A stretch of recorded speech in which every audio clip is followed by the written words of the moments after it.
this episode of Nova Science Now. We humans have always been obsessed with the moon. It's one small step for man, one giant leap for mankind. And ever since we took that first step onto its surface, we've wondered if it could one day be our home away from home. We want to move to longer stays, to habitation. But to live on the moon, we need to find water there. And a new NASA mission is on the hunt. So this is LCROSS. They're going to smash an empty rocket into a lunar crater at 5,600 miles per hour. If the explosion reveals enough hidden water, it could make motels on the moon a lot more likely. Water. That's why we're going. And what if somebody called you a bird brain? Wouldn't you be insulted? Oh, great compliment. Hello. The bird brain is a very good brain. So good, a bird brain came up with this. So that's Beethoven's Fifth, out of the mouth of a wood wren. Now, these clever creatures are helping us solve the mystery of how humans learn to talk. For an organism that is so distant from us, that's quite remarkable. Nature is playing a very slick trick right there. Also, we'll take you 2,000 feet below the surface of the Earth on an underground hunt in search of ancient life. So these walls are just pure salt? Pure salt. Hidden within these walls are salt crystals that could hold the remains of microbes, older than any organic matter ever found on Earth. That liquid was trapped a 250 million years ago. So these are little microscopic time capsules. All that and more on this episode of Nova Science Now.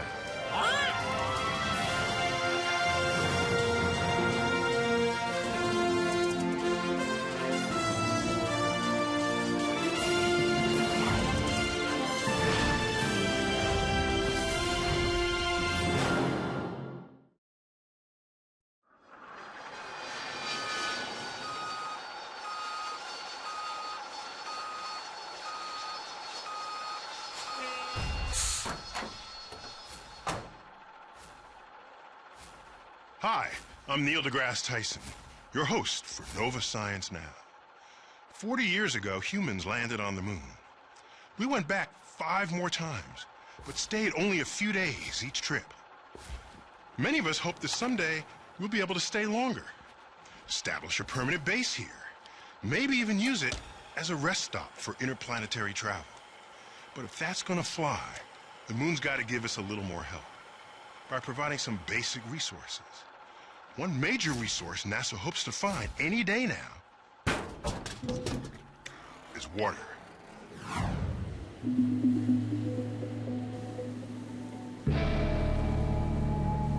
Who can deny it? We all have a certain fascination with destruction.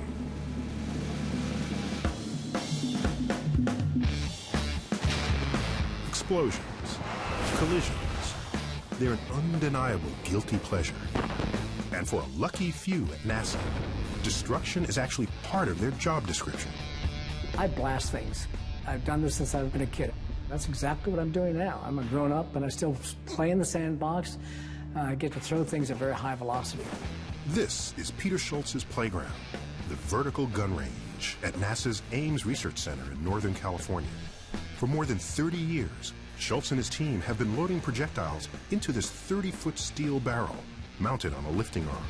They then fire them into small models of planetary surfaces. So this is the gun, huh? Yeah, this is the big gun. It looks like a contraption, like something out of Jules Verne. It was made in the 60s. So this is at the birth of Apollo. This is the type of gun that they made to try to understand the moon. The surface of the moon. The surface of the moon. Getting to the moon and colonizing it have always been targets of human obsession. But it was 1969 before we really started to understand the moon firsthand. I'm going to step off the limb. It's one small step for man, one giant leap for mankind. Exciting as that first step was, the moon looked pretty bleak. In the nearly 50 pounds of rocks brought back by Armstrong, Aldrin, and Collins, scientists found hardly any ingredients like nitrogen, hydrogen, and carbon dioxide that are essential to support human life. And without the most important of them, water, the moon would forever remain hostile to human colonization. Lunar scientists had long theorized that large stores of water might have accumulated on the moon, just as they did on Earth, deposited by the impacts of comets. But they believed any water near the surface, exposed to the sun, would have long since evaporated. In 1998, NASA launched Lunar Prospector, a small spacecraft designed to orbit the moon pole to pole. It carried a highly sensitive spectrometer, a device tuned to detect hydrogen, a possible sign of water, to a depth of 3 feet, even in areas of permanent darkness. And in the darkest craters near the moon's poles, Prospector struck the mother lode. Signs of water. Up to 6 billion tons of the stuff. This hint of water changed the game in an instant. Water makes up sort of the foundational building blocks for living on the land on the moon. A half-liter bottle of water, on average, might cost $15,000 to bring it to the moon. That's crazy. What if the water was there? You could be using it to create fuel and use the moon as a launching point to go to other places. So for NASA, finding water on the moon may in fact be the next big step towards space colonization. But before we can think about living up there, we have to make sure we know where the water is. And NASA has a new mission aimed at doing just that. So this is LCROSS. This is LCROSS. Meet LCROSS, NASA's next big step in the hunt for lunar water. It looks like this ring, right, with just these things stuck on it. It actually looks like a sewer pipe. Short for Lunar Crater Observation and Sensing Satellite. LCROSS is a small and simple spacecraft designed to sit on top of the upper stage of its launch rocket and take control of the rocket when it's empty. LCROSS's purpose is to smash that school bus-sized empty rocket stage into a dark lunar crater at 5,600 miles an hour. The impact will toss the crater's contents high up into the sunlight, where LCROSS can analyze them in great detail and perhaps find new evidence of lunar water. Remember Pete Schultz's vertical gun? Well, its purpose is to prepare NASA to experience on Earth what LCROSS will encounter on its moon mission. To do that, Schultz's team loads a projectile that will act as a stand-in for the empty rocket stage that LCROSS will throw at the moon. Then they stand back and watch what happens inside the chamber. So we're about to go in here, but tell me first, the gun's not loaded. Let me check. Let me first get this. There's a high-tech smoothing device inside the chamber, which will later be drained of air to mimic the moon's lack of atmosphere. Schultz prepares his own little mini diorama of the lunar surface, using an array of highly specialized gear. So this is not the surface of the moon because it's smooth. That's right. So now we have to make some craters. So that's the fun part. Yep, that's right. Now the whole idea here is to recreate the situation that LCROSS will observe when it flies through the dust plume created by the impact of its empty rocket stage. It takes about 20 minutes to suck the air out of the chamber. The tension builds. Then comes the moment of... Bang. Well, silence. Hey, there's no sound in a vacuum, all right? But the results are still impressive. Oh, God, look at this. See this? That's the red stuff, and now that's coming into light. Into sunlight. And the sunlight, and you're seeing the ejected... And the red stuff is glowing red hot. When the simulation is slowed down, the beauty and complexity of the plume become apparent. It won't just be a big pile of moon dirt. It'll be a delicate, trumpet-shaped curtain of lunar dust spreading out from the center of the impact site. It is beautiful. But how will NASA be able to tell what it's made of? And if there's water to be found? This is the spot, huh? This is it. In this makeshift lab, team members are using some inexpensive drugstore supplies to test what LCROSS will see when it analyzes the impact's dust curtain. The lunar dust is quite fine, like baby powder, so it's not too far an analog. Wait. What's this thing? That's a vibrator. I've seen these. Yeah. It just feels good. It does feel good.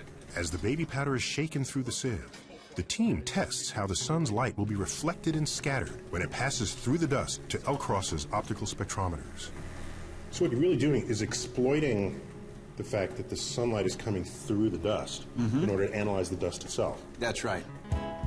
As sunlight passes through the dust curtain, the compounds in the dust absorb specific frequencies of light. LCROSS's optical spectrometers measure which frequencies are absorbed, and from those measurements, scientists can tell exactly what the dust is made of. If LCROSS is lucky, it will see a telltale signature like this, indicating water. That's why we're going. We want to move from just sorties to longer stays to habitation. Launched just last month, LCROSS sat on top of a 2-stage rocket. About 2 hours after liftoff, the primary payload was sent on its way. Next, instead of throwing away the empty second stage, tiny LCROSS held onto it. This will be its projectile. Then, LCROSS began shepherding this empty space junk in 2 huge orbits out past the moon and all the way back around the Earth. This slingshot trajectory is required to get LCROSS and its projectile up to speed and lined up perfectly with the target crater near the moon's north pole. Then comes the final delicate dance. 8 hours prior to impact, we let go of that upper stage of the rocket, the Centaur, and we watch it as it goes in and impacts. When it impacts, it makes an explosion. Our little shepherding spacecraft now becomes an observing spacecraft. Eventually, we actually fly through the plume itself, making measurements the whole time, and impact ourselves. About 2.5 months after launch, LCROSS will meet its demise. And if it does hit its mark, the resulting 40-mile-high debris plume should be visible from Earth through an amateur telescope. And in one fleeting instant, the LCROSS team will know success or failure. But on a grander scale, much more is at stake. If LCROSS does find water, we may just be looking at the first rest stop on our way to the stars.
Ancient Egypt, they used salt to preserve their dead.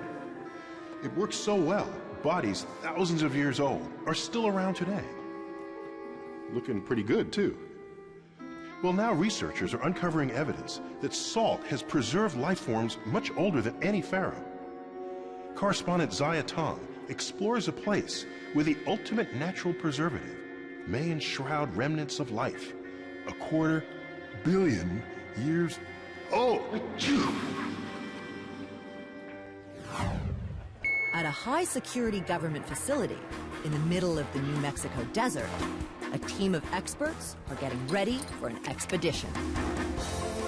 Microbiologist Jack Griffith, biologist Bonnie Baxter, and research analyst Miranda Wilcox have agreed to take me with them to a place few people ever get a chance to see. After gearing up, we're escorted to an old industrial elevator, which will take us 2,000 feet below the surface of the Earth. Whoa! There's no H for hell button. We're going on an underground hunt in search of ancient life. So how far deep do you think we are now in terms of time as we're going down? It's about 2 million years per second down. 2 million years a second that we're heading down. Past the dinosaurs. There's a dinosaur. So in a way, this is a time machine, a very fast time machine. A time machine that descends through layer after layer of ancient rock. Finally, we stop, get out, and find ourselves smack in the middle of a salt formation, over 250 million years old. Imagine planet Earth 253 million years BC, a world before the age of dinosaurs, even before flowering plants. True mammals hadn't evolved yet, but the insect population is thriving. It was during this time period, known as the Permian, that this salt deposit was formed. It started out as an enormous salt lake in the middle of an intensely hot desert. 250 million years ago, it would have been just absolutely miserable. The temperature might have been 140 degrees. All that heat caused the lake to dry up, leaving behind an enormous pile of salt, hundreds of miles wide. Over time, the salt got buried under a 1,500-foot layer of rock, where it remained isolated and protected from the catastrophic events that were about to change the face of planet Earth forever. The Permian world ended with the most devastating extinction event of all time. Most forms of life died off, and scientists still aren't sure why. But down here, the team believes remnants of this mysterious time period had a chance to survive, buried in crystals of salt. An idea originally inspired by Bonnie's work. For over a decade, she studied how salt crystals form in salt lakes. In modern salt that we collect from the shores of Great Salt Lake, we find lots of microbes, bacteria, and things like that that live inside the salt crystals. That's because as salt crystals form, microscopic pockets of water often get trapped inside, and with it, salt-loving microbes. That got Bonnie thinking.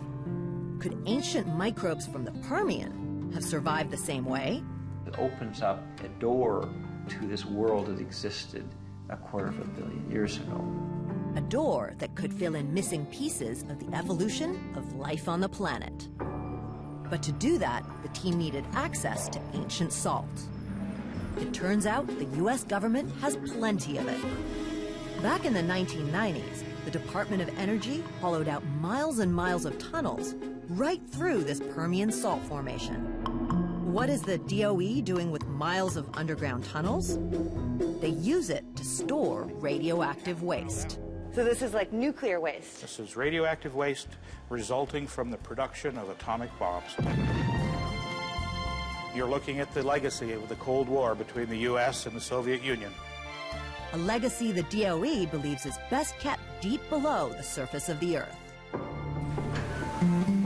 But for scientists, these underground tunnels serve a very different purpose, providing rare access to salt that's been buried under a protective layer of rock for hundreds of millions of years. So these walls are just pure salt? Pure salt. The reddish is some sulfur deposits, then the browner areas contain clays. So what we're looking for are some of these little areas that are clear, because the clear area very likely contains possibly DNA, bacteria, we don't know. Right. Yeah, so there's a piece. Wow. Yeah, I'll have a piece too. It tastes like salt. pretty much just like the modern stuff, huh? It does. Probably in a French restaurant, it wouldn't be very pricey. Yeah, I imagine so. But of course, we don't know what's in it. I wonder how much we could get for this on eBay. Soon, we were joined by geologist Dennis Powers. He spent years studying this formation. What do you think, Dennis? Are we in a good area here? Yeah, we'll just follow this line along here. When you see the light shining into the crystals and it starts to disperse out, the whole wall lights up here, just like that. That would be the kind of place we want to sample check. They mark a spot where the salt crystals are clear and drill several inches into the wall to remove them. What we were about to unearth literally hadn't seen the light of day for over a quarter of a billion years.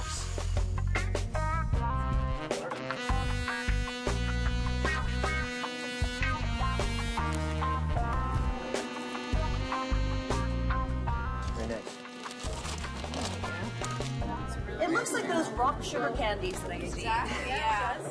It's so clear. Look at that. Yeah. See right through it. There's little bubbles in there, huh? Little bubbles. We'll have to see what they are. It takes a few minutes for us to get back to the surface, where I can finally get a better look at the mysterious tiny bubbles the team came here to find. Can you see the little bubble as we rotate the crystal? Yeah. That cavity and the others are full of liquid, and that liquid was trapped 250 million years ago when the salt deposit was formed. So these are little microscopic time capsules. And the hope was that perhaps these tiny liquid time capsules might contain biological molecules that were synthesized before the Great Permian extinction 250 million years ago.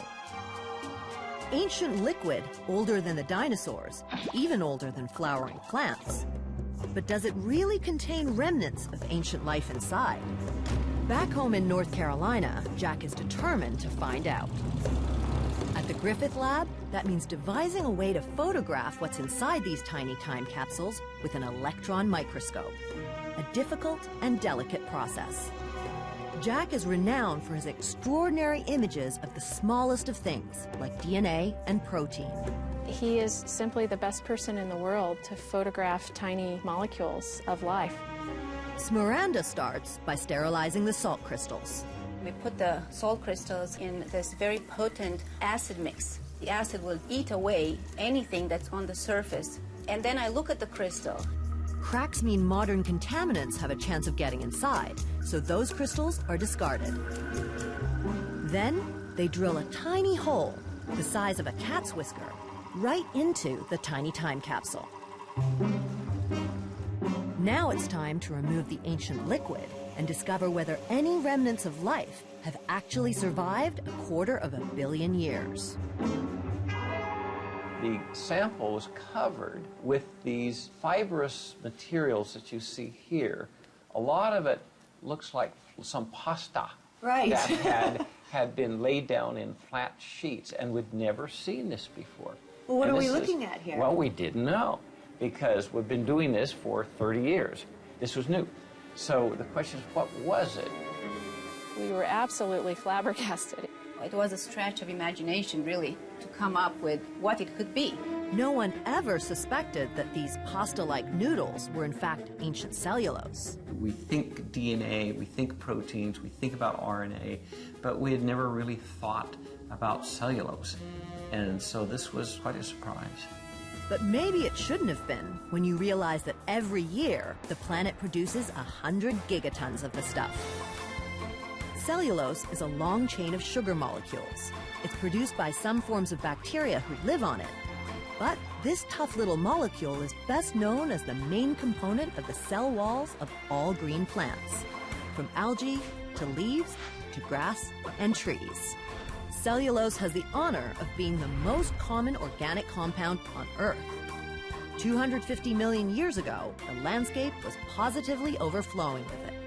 What you've captured here is the actual organic material. This is the real, actual organic molecules that are 250 million years old. So these are clearly the oldest direct evidence of life on the planet.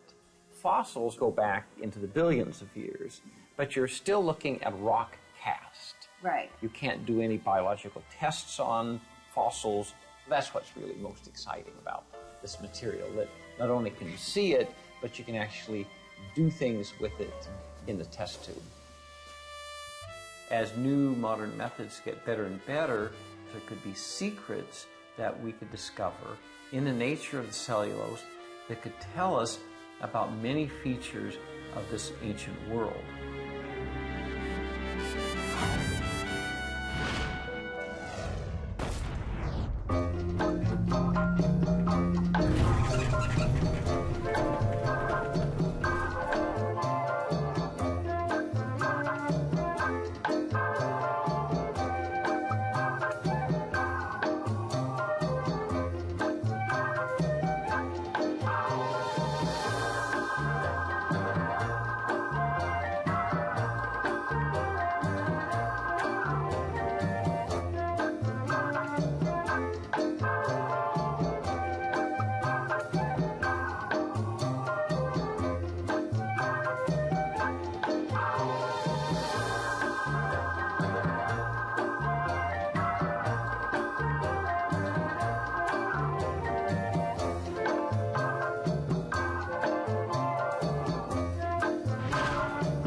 You know, the ability to speak is one of those things that makes us humans think we're special. What? But Special? researchers have struggled to figure out exactly how we got this talent. What? Because learning to use language takes a lot more than just mindlessly parroting what someone else says. Mindless! Now, as correspondent Chad Cohen reports, we're finding new clues in the brains of some animals who have the language ability to even rival our own. Split infinitive. Bonjour le chien. It's a skill that comes naturally to even the tiniest among us. Un banane. We take in sounds, Les clés. Qui veut les clés? repeat them, Je fais au revoir. Au revoir. and learn to talk. Au revoir, le ciel. We're so good at it, we can even do it in more than one language. Au revoir. Au revoir. Like these little New Yorkers who are learning French even before they've mastered English. S'il te plaît. S'il te plaît. And yet, we still don't understand how. It's a mystery scientists are starting to unravel by studying a brain about 1,000 times smaller than our own. A brain that's gotten a really bad rap. If someone called you a bird brain, how would you? Oh, great compliment. The bird brain is a very good brain. Ofer Chernikowski, one of the world's leading experts in birdsong, thinks the term bird brain is a real misnomer. In fact, he believes the key to solving the mystery of speech lies in the notes of a bird's song. By looking at a song and see how the song develops, you can understand sometimes very basic principles of how our brain works and how our mind works. In his lab, Ofer studies an Australian songbird called a zebrafinch. Now you can actually see them side by side. It turns out this tiny bird learns to sing, much like we learn to speak. In the beginning, the bird will start singing a very faint, unstructured song, similar to babbling in human infants. It then starts to mimic the sounds it hears from the adults around it, a lot like we do. Can you say ham? Do the ham? So birds are vocal learners, and vocal learning is very rare in nature. While zebrafinches learn only one song, other songbirds like canaries can learn new songs seasonally. Some hummingbirds learn songs more bug-like than bird-like. And parrots, like this one named Einstein, can even mimic other species. Can you do a pig? Adding new words to their repertoire all the time. What does everybody say in Tennessee? Einstein seems content to receive a treat for displaying his vocal talents. In the wild, though, male songbirds use their song to defend territory or to woo a mate. The guy with the best song gets the girl. But to get her, he's got to be creative. Every individual bird has his own song, his own performance. So they imitate, but they also diverge and vary. And in the process, create rather sophisticated melodies. So here's a song of a veery, and let's listen to it a little.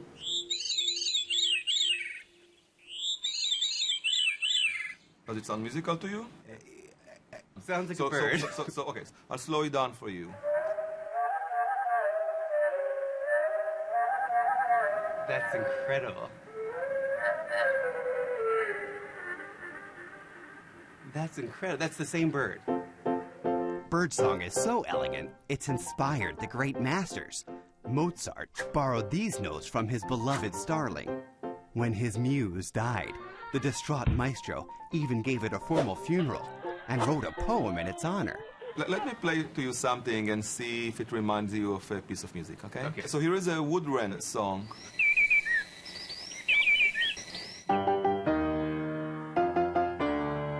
Da-da-da-da. So that's Beethoven's Fifth, out of the mouth of a wood wren. That's just crazy. That's just crazy. Beethoven was really a fraud, huh? Yeah. So which came first, though? Can you teach? No, he came first, I can tell you that. At least a few thousand years earlier. Duke University neurologist Eric Jarvis thinks we have a lot more in common with songbirds than first meets the ear. He's been studying bird brains and comparing them with ours. The basic similarity between songbirds and humans is that we both have cerebral brain areas that control learned vocal behavior. So if you look at the cerebral areas of my brain, for example, this area back here helps me understand the words I hear, whereas a little bit further up, this area helps me produce the actual words. It's taking no less than 100 muscles, by the way, just for me to be telling you this. And before I can utter a single word, that word understanding area and that word producing area need to talk to each other through some sophisticated circuitry. A songbird's brain also has areas that process and produce sound, and these areas are also connected through sophisticated circuitry. For an organism that is so distant from us, that's quite remarkable. Nature is playing a very slick trick right there. A trick that Dr. Santosh Helikar is using to help unravel the mystery of speech. He's exploring a troubling speech disorder. I love Stuttering, a condition that causes patients like Dennis to get stuck on syllables. Initiative. Believe it or not, Santosh thinks that some of his zebra finches have a similar problem. Yep, it appears songbirds stutter too. A normal bird song of a zebra finch consists of a sequence of syllables that are repeated over and over again. This is the sonogram of a normal zebra finch song. A simple melody consisting of several syllables repeated over and over again. But Santosh's stuttering birds sing like this. They get stuck on one syllable and keep repeating it over and over again. Not unlike what's happening to Dennis. Hi Santosh, how are you? Hi Henning, how are you? Good. Yeah, I brought some birds. Oh yeah, good. To find out why, Santosh, along with colleague Henning Voss of the Weill Medical College of Cornell, decide to scan the brains of these pint-sized stutterers. To do it, they have to adapt an fMRI machine designed for a human brain to scan one a lot smaller. Henning creates this coil to do the job. Once the tiny patient is mildly sedated, it's put inside the coil and into a soundproof box equipped with headphones. Then bird box and all are placed into the fMRI, and the scanning begins. We will see the brain from the side. They soon pick up a signal. This is the forebrain, the cerebellum. Here one can see midbrain and spinal cord coming out. Right. And the beak. Now it's time for the entertainment portion of our program. The tiny patient is played a familiar melody, the song of its father, who first taught him how to sing. As it listens, the scanner picks up increased blood flow in the part of the brain used to process sound. Okay, we have very nice activations, right? Smack in the middle of the hearing center within the brain. The scans show nice activation, but when they compare the results of these stuttering birds with scans of normal birds, they find a difference. The stuttering bird's brain doesn't have the same pronounced activation as a normal bird has. If I seize the initiative... And here's where it gets really interesting. It turns out similar activation patterns are found in human stutterers. Stutterers have less activity in an area of the brain used to process sound than normal speakers do. This connection between human brains and bird brains poses yet another question for researchers. How did two distinctly different species end up with not only intriguingly similar vocal learning systems, but similar speech disorders? The answer may lie in our genes. What? Back in the 1990s, researchers found a genetic link to language when they discovered an English family suffering from a rare speech disorder. Where do you live, Laura? This family had extreme difficulty with vocalization, with moving their mouths around in the right way, with putting the sounds in the right order. Genetic studies revealed a single gene mutation was the cause. The faulty gene, called FOXP2, was christened the language gene. That discovery prompted myself and Constance Scharf, a longtime collaborator of mine, to examine whether or not something was similar in songbirds. Do birds have a FOXP2 gene? Because that wasn't clear at the time. Well, they not only found the FOXP2 gene in birds, they discovered how it influences the way a bird learns to sing. When the young birds are learning how to imitate songs, the FOXP2 gene was going up. This enabled cells to produce more protein. And after learning was complete, it went down.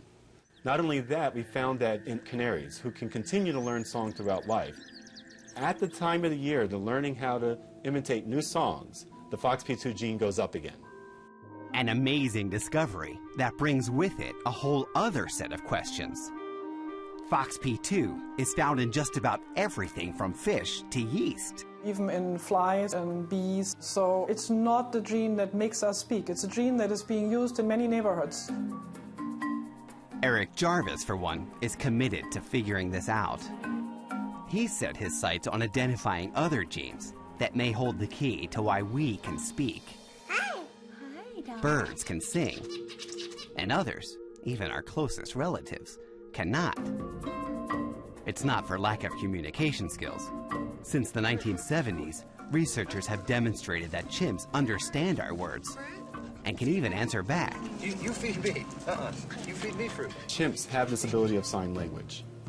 They already have language with the hands. They just can't do it with the voice. Jarvis theorizes that a few unknown genes give us something the chimps don't have. That neural circuitry connecting the word understanding area of our brain to the word producing area. Without this circuitry, he surmises, chimps can't speak. It's not such a crazy idea to think that a few genes have to be mutated to get such a system in the brain. A system that gives us the gift of gab and our feathered friends inspiring melodies. I love these little guys, but now doubly so because they are a model organism. We can seriously study them. Whether it's through words or song, one thing's for certain. We aren't the only ones with something to say. How about a chimpanzee?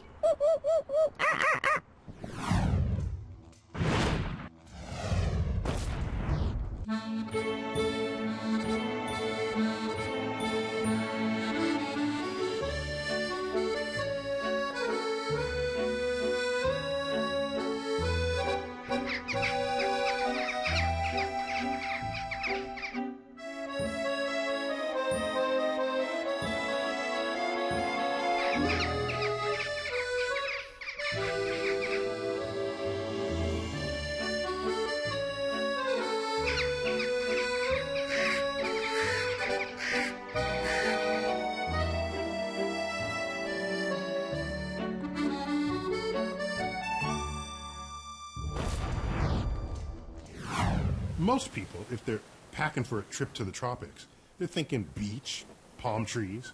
So I'll bring the bathing suit, the flip-flops, but guess what? The tropics are more than beaches. In fact, they have glaciers, ice, covering huge mountain ranges. In this episode's profile, we meet a scientist who loves the tropics, but whenever he goes, he's packing a parka at a giant ice pick.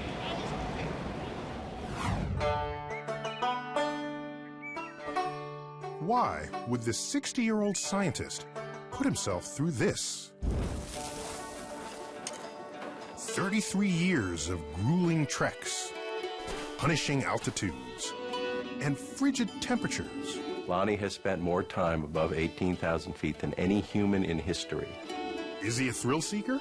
No, I'm very much not a thrill seeker. So why has he scaled remote tropical mountains in 15 countries on 5 continents for more than 30 years? Glaciologist Lonnie Thompson is after this. Ice cores.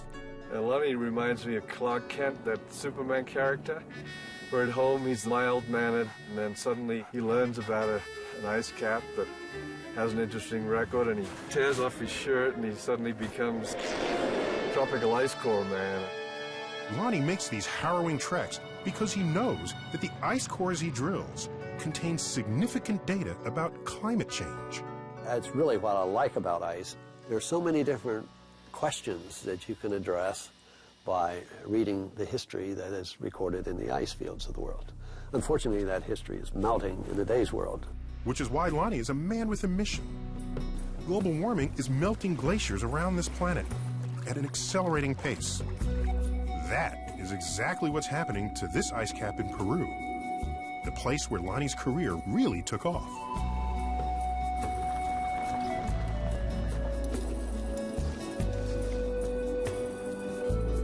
It was here, at the Calcaya ice cap in the 1970s, that Lonnie began to pioneer a new scientific discipline: tropical alpine paleoclimatology, the study of climate history using tropical mountain glaciers. As a young scientist, it occurred to Lonnie that tropical ice cores might provide climate information the poles could not. We need to understand some other processes, like El Niños and monsoons. You wouldn't go to the polar regions to capture those. Those are tropical phenomena. With Calcaya and his other glaciers disappearing fast, Lonnie's archive at Ohio State University may soon be the only place to find tropical ice. He and his team have amassed 4 miles of it, an archive of global climate history dating back 700,000 years. It almost looks like reading tea leaves, but in fact, the ice is chock full of microscopic data for Lonnie's team to analyze. Annual layers of ice collect dust particles, bubbles of gas, bacteria, pollen, and other clues. From this information, the team forms a picture of a slice in time. When they compare records from around the world, from long before the Vikings through the Industrial Age, they can create a timeline that tells the climate story of our planet. And it's amazing that the ice is such a fantastic recorder of these that you can actually see the increase in things like sulfate rising through industrialization. But you can also see the passage of the Clean Air Act in 1970 and the reduction in sulfate after that. Though the stakes may be higher today, Lonnie's fascination with the Earth's climate began when he was just a kid in Gasaway, West Virginia. Here's the weather station up in the barn. Yeah, there it is. There's some of the weather maps and barometers and things are up here. One of Lonnie's science teachers loaned him equipment to build a weather station, which he set up in his sister's horse barn. And I think, what was I doing at that age?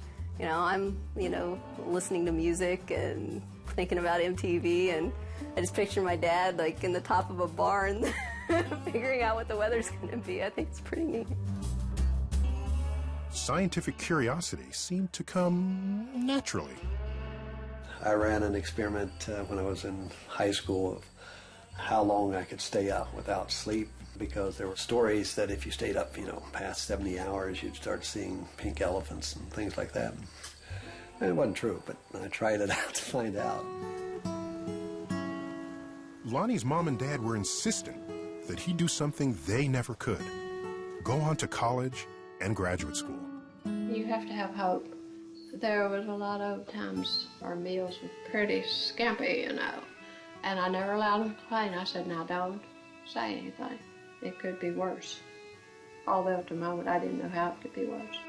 Lonnie worked 4 jobs through high school, an effort that became more important after his dad died from a heart ailment. Just 2 years later, he lost his sister to a car accident. It really brought home at an early age the fact that we have no guarantee of how long anyone's life will last. If you want to do something, you need to get on with it because the clock's ticking. Happily for him, Lonnie met a plucky fellow scientist who shared his stamina, Ellen Mosley. Well, I thought he was attractive. He seemed very serious. And then after we met, I found out that he had lots of humor, and we liked a lot of similar things, like scary stories, scary movies. In the 1970s, Lonnie and Ellen embarked upon the then new study of ice cores to understand climate. didn't take long for Lonnie to run up against a defining moment, right before one of his first presentations to peers. One of these fellows took me aside and told me that if I got up there and told them that I could date ice core using dust, that my career was finished and done for. It really worried me because I respected this fellow. And then I just finally said, well, I'm pretty young, so I'm going to say what I think, and we'll let the chips fall as they may. Scientists assumed tropical ice cores wouldn't give reliable data because heat would melt the glacial surface, and the fresh water would trickle down and contaminate the ice layers beneath. Skeptics also thought these tropical sites were too remote and inhospitable. So I was really naive about how I might do this.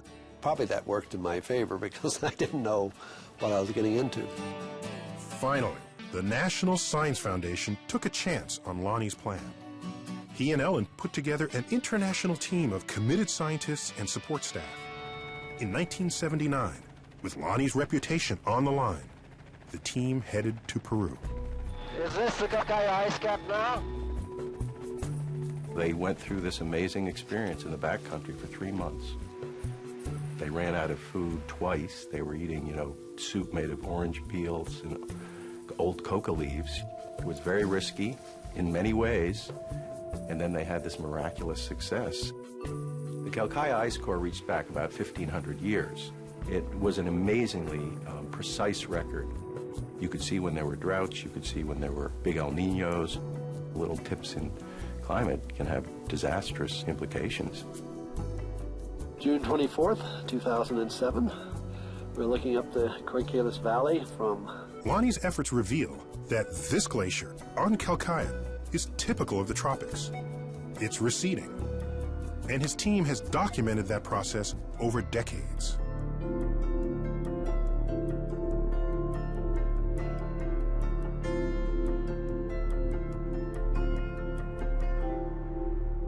When Lonnie started, there was no lake here. In the first 15 years, it was retreating at about 6 meters per year. In the last 15 years, it's been over 60 meters per year. So that's a 10-fold increase in the rate at which the ice is being lost in this valley. But his research is not all that's put Lonnie on the map. It's his ability to see and communicate the implications of his findings. When you go to the tropics, you got 70% of the 6.5 billion people living on the planet living there. And when you go to a country like Peru, where 80% of its water comes from the glaciers that produces the power for the country, the loss of that archive becomes a human issue. That water is also used for irrigation, municipal water supplies, and it's all disappearing. It's not so much what we know, though that's going to be very important dealing with these problems, but it is more the human spirit that we can, at least when we have to, work together to do something. Now, 4 decades after his start, Lonnie has been given the highest recognition for his lifetime of achievement. Lonnie G. Thompson.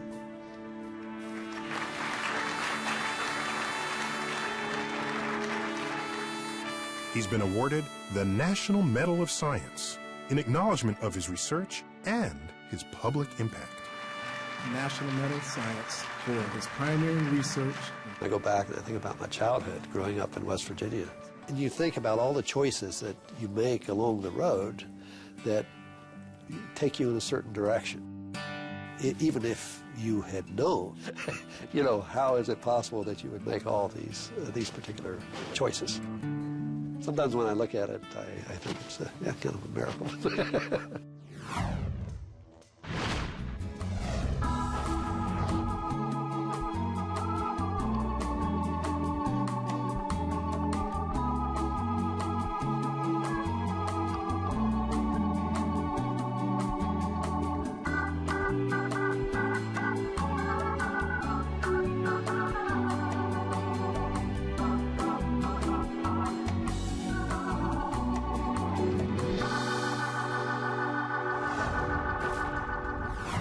And now for some final thoughts on the search for water.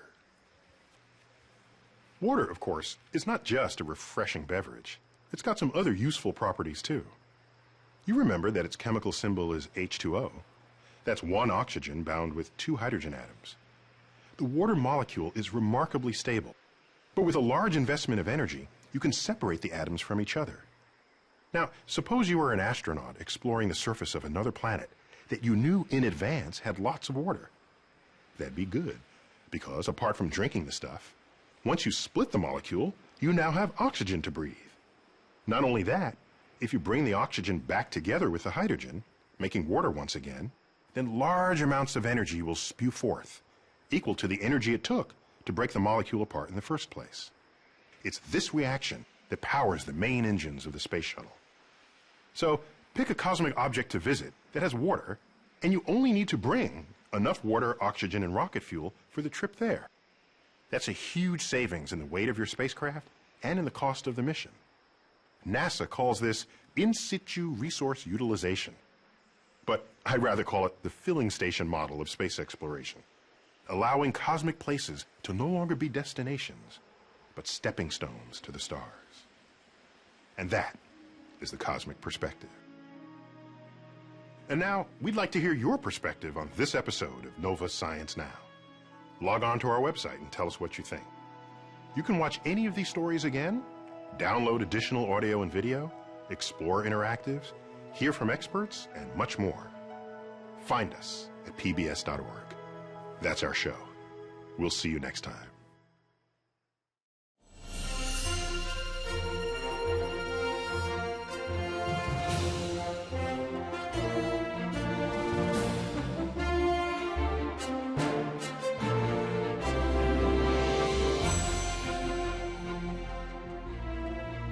This Nova program is available on DVD.